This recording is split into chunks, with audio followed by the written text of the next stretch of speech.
Bila dah berdiri lama, mesti dah rasa sakit bahagian betis. Bila sakit bahagian betis, mesti rasa tegang je, bersimpul je. Kenapa rasa tegang? Sebab berdiri lama. Bila dah berdiri lama, mesti dah jadi tegang. So, tekan macam mana? Permulaan, pastikan stretching dulu. Tolak. Tolak.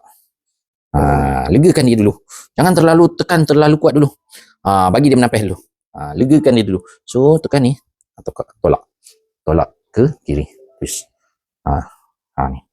Dalam keadaan macam ni, dia akan sakit di bahagian urat ni di dalam. Ni di dalam ni pun akan jadi tegang je untuk bahagian betis. Kadang-kadang boleh jadi disebabkan punca-punca kan ini tersangkut pun boleh jadi krem. Ni urat-urat di bahagian pelipat kaki.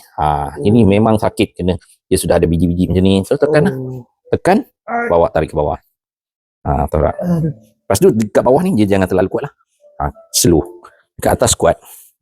Kuat sikit. Tolak ke bawah, slow je. Okay?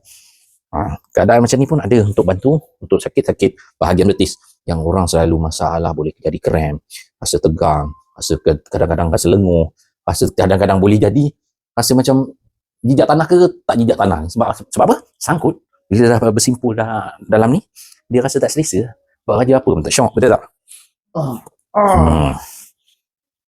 Betul kan di bahagian pelipat kaki juga, kanan kiri. Ini adalah satu tahap yang akan rasa memang sakit. Tapi insyaAllah melegakan sebenarnya. Kadang-kadang orang tak boleh lipat kaki bagi habis. Ini pun boleh jadi punca dia.